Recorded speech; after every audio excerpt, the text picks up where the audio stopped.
Besides all the other reasons I've listed as why Noah from the Notebook doesn't love Allie, here's another one. He spends the rest of her life torturing her. So, first of all, I love this comment. Allie's brain made her forget how much Noah sucks and ruined her life. Yeah, that makes sense. Like I said in the video that this is attached to, she's probably sick because this man and how stressful he is made her sick, right? We know that staying with men who are super selfish, who are a bunch of Kens who don't know themselves and are obsessed with women and what women do for them, and literally will hang off of a Ferris wheel to get you to go on a first date and then build you a house, and all I do is fight with you and, you know, tear you down and tell you you're a spoiled brat and all this other stuff. Like that's stressful. Okay, so you know, perhaps he made her sick, or perhaps her brain was like, let's forget this dude. So I want to show the final scene just so you understand what love does not look like. What is this? I got a little dress on, y'all. Look at me in my dress. Now, tell me this man loves her after I go through this, okay? You cannot convince me he loves her. So every day he reads this book. Like every day, if I understand. And I know she told him to read her the book. But like, what does she know that the reality of having Alzheimer's is, right? Yeah, I love the idea of like being able to see my husband if I'm like not there. But like, that's actually not good for her, because look what happens in this scene. He gets through the book and she's all like, I don't know why, but I'm sad. Great, dude, you made her sad. This poor lady could just be minding her business, you know, hanging out at this memory care center, happy as a clown. And if you weren't so selfish, you would just sit next to her instead of forcing her to relive this whole book every day. A book that is literally, their whole story is them just fighting. Like, there's so few moments where I'm like, yeah, they're really in love. The whole time I'm like, why are they dating? They don't seem to like each other. All they do is fight. First date, hanging off of a Ferris wheel to get her to go on a date. And then he's like, let's lay in a road. Maybe a car will run over us. And she's like, that's a bad idea, I think. And he's like, you need to trust more. So anyway, all my other videos go into that. So finally, she's like, I remember. You're talking about us. And he's like, yay, oh my God, I love you, sweetheart. You're back. And then she's like, what happened to me? So now he's got to explain to this woman who was just listening to a nice story that she has memory. You know what I mean? Like, as somebody, my dad died of Alzheimer's. What you do is improv. It's a nonstop improv scene. And they ask you the same questions again and again and again and again. And you just learn to answer different ways so that you don't go crazy. But what you don't do is be like, oh yeah, you've got Alzheimer's. Because they'd be like, oh my God, really? Because they don't know they're sick most of the time, y'all. But he's like, oh, you just left for a little while, but you're back now. And she's like, oh crap, okay. How much time do we have? He's like, well, last time we had 5 minutes. Like, can you imagine the torture of being like, wait, where am I? What happened?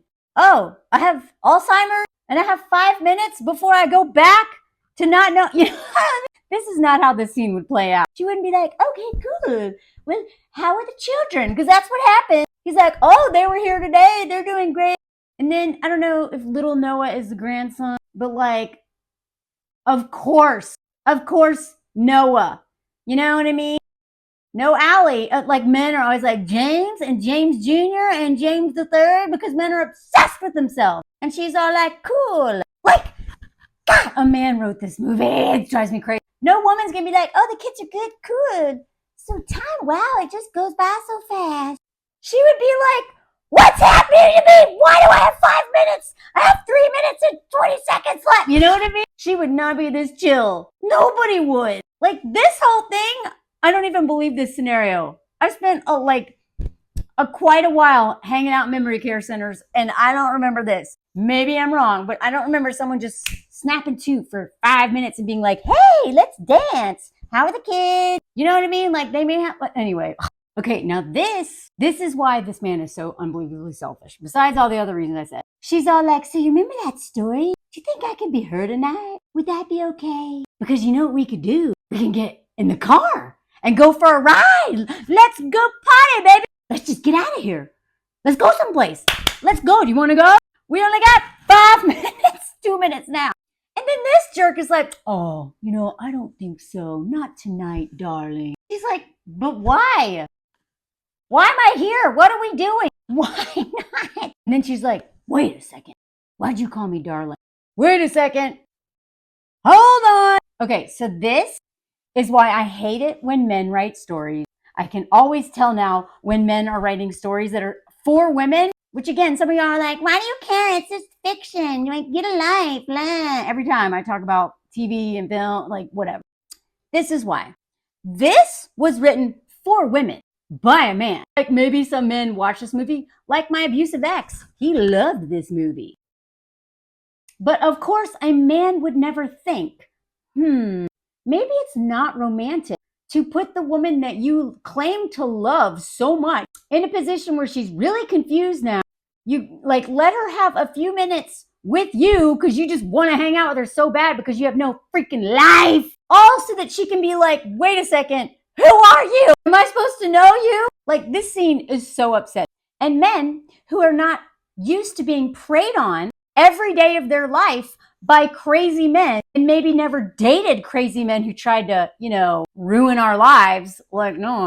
Or maybe don't think that having a strange man in the bedroom of an old lady might upset her. You know what I mean? There's no way she could have any trauma around men at this age. Surely nothing's ever happened to her. And then he's like, no, it's cool. She's like, no. Allie, sweetheart, Allie, I love you. Stay with me. Don't leave me. Nah, I need your validation because I have nothing else happening in my life because I'm a Ken and I don't know myself. So all I do is make everything about you because I'm dead inside. She's like, who are you? Like, I am so upset for her. And her husband, who's supposed to love her, is like, no, baby, it's cool. Take a chill pill. I'm Noah. And she's like, who the hell, Noah? What do you want? What are you doing here? What are you doing in my room? Who are you? Like, she should be upset. Of course she's upset. And he's like, no, because I really wanted to read you a book and I needed 5 minutes with you. 5 minutes because I need it. And she's like, back off, buddy. Like, I love how aggressive she is in this scene. He deserves all of this. And she's like, help. So now the staff, who are surely underpaid for a number of reasons, but this is also the South, come in and now have to deal with this man's mess. And they're like, calm down, Ellie. It's okay. Now they have to work so hard to bring her off of being out of this complete state of panic. He's like, so they literally have to wrestle her into a chair because she's hysterical because of this jerk. And they have to hold her down because she is like, can't calm down. And then the doctor swoops in with a syringe. Like, tell me this is love right here. And still he's like, Now, you know this is not the first time this has happened. This man literally puts her through this every night. We're just seeing one night. Look at this. Noah did all of this. I don't care that she said, please read me the book every night. A man who really loved her and knew her would know that that is not a good idea to read the book. Let this woman be in peace.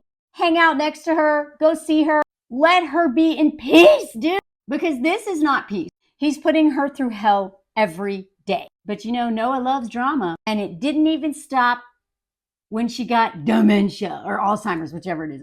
So now she's all drugged up. She's like, okay. And this doctor's like, bro, will you please stop coming here?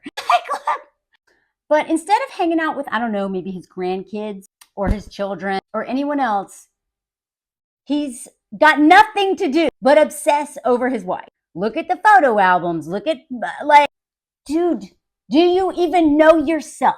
This is why Kens are exhausting.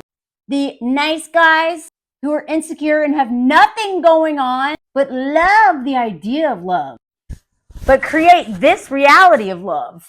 These dudes just suck. Go heal your trauma, bro, because your idea of love is holding a woman hostage, even in her final years. Even on her deathbed, you won't just leave her alone.